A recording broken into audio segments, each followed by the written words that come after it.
একটা প্রবাসী বিমান থেকে নামার পরে তার নিজের মাল নিজে মাথায় নেওয়া পর্যন্ত বাইরে আসতে হয়। এইরকম রেকর্ড আছে আমাদের বাংলাদেশ এয়ারপোর্টে। এইরকম হাজার হাজার ইউরো পোলাপানের স্যালারি পাইবো এখন মাস শেষ, কিন্তু রেমিটেন্স আর না, ব্যাংকে টাকা আর না।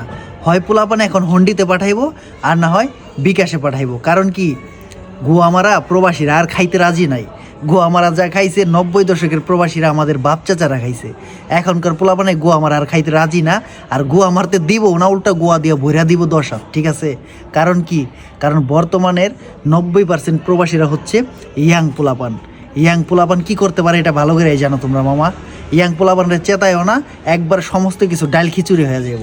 কারণ একটা সময় চিন্তা করতো সকল প্রবাসীরা যে আমরা দেশের 90% হাল ধরে রাখছি, যদি আমাদের কারণে দেশ উন্নত হয় বা দেশ মাথা উঁচা করে দাঁড়াইতে পারে বা দেশের চাকা সচল থাকে, তো সমস্যা কি, আমরা টাকা ইনকাম করি, ব্যাংকের মাধ্যমে পাঠাই, আমাদের দেশেও টাকা গেলেও দেশও ঠিক থাকলো, আমাদের ফ্যামিলিও ঠিক থাকলো।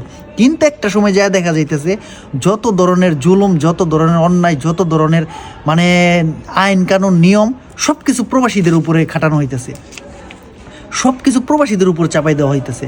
প্রবাসীরা কি হলো, কয়েকদিন আগে মানে কি বলুম আর, পাওয়ারশীল চেয়ার, এই চেয়ার বেশি দিন থাকে না। ঠিক আছে? এই চেয়ারে বসার পর কত কথা যে বের হয় মুখ দিয়ে। কি হয়েছে, 60 দিনের বেশি প্রবাসীরা দেশে থাকলে সিম কার্ড রেজিস্ট্রেশন করতে হইব। আরে মাদার ফাকার, তোর প্রবাসী বাবারা 60 দিন কেন, আইসে যদি 1 বছর থাকতে চায়, তোর সমস্যা কোন জায়গায়? তুই জনগণের টাকায়, তুই প্রবাসীদের টাকায়, তুই সব কিছু দিয়ে তুই চলতেছস, তুই নিজে চলতেছস, আর আরেকজনের টাকা পয়সা, আরেকজনের ইনকামে তুই কিভাবে অনুমতি দেস যে একটা প্রবাসী দেশে আসলে 60 দিনের বেশি থাকলে তার রেজিস্ট্রেশন করতে হবে? এটা মানে তোর মাথা গেছে না আছে? আসলে মানে সম্মান মানুষের উপর থেকে এমনি এমনি ওঠে না। সম্মান একটা সময় মানে থাকে, কিন্তু শেষ সময় গিয়ে দেখা যায় অনেক মানুষ আবার সইরে আসে। কেন সইরে আসে? এই যে কিছু কথার কারণে। তো দিন শেষে একটা কথা বলি, গোয়া আমার আর না। ঠিক আছে? প্রবাসীরা এখনকার প্রবাসীরা আগের মতো নাই। ওরা যদি একবার রেমিটেন্স দেওয়া বন্ধ করে, কুল কিনারা খুঁজে পাইবে না মামা। প্রবাসীদের সাথে এত নিয়মকানুন চালু করতে আইসো না। প্রবাসীদের সর্বোচ্চ সুযোগ সুবিধা দেওয়ার ব্যবস্থা করো। সর্বোচ্চ ভালোভাবে কিভাবে তাদের বিমানবন্দর থেকে পার করা যায়, বা তাদের বিমান থেকে নামার পরে কিভাবে এয়ারপোর্ট থেকে বের করা পর্যন্ত ভিআইপিভাবে সার্ভিস দেওয়া যায়, এই ব্যবস্থা করো। কারণ একটা প্রবাসী বিমান থেকে নামার পরে তার নিজের মাল নিজে মাথায় নেওয়া পর্যন্ত বাইরে আসতে হয়। এইরকম রেকর্ড আছে আমাদের বাংলাদেশ এয়ারপোর্টে।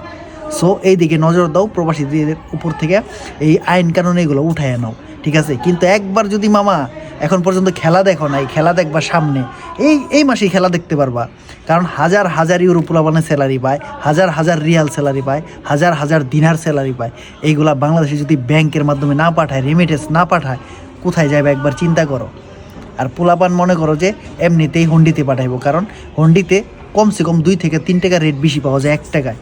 তাহলে হিসাব করো, যদি 2 লক্ষ টাকা একজন মানুষ দেশে পাঠায় 1 মাসে, তো ওই টাকাটা হুন্ডিতে দিলে তার 2 লক্ষ টাকায় কয় লক্ষ টাকা বা কয় টাকা হয়? 30 থেকে 40 হাজার টাকা তার বেশি পাঠানো যায় বাংলাদেশে।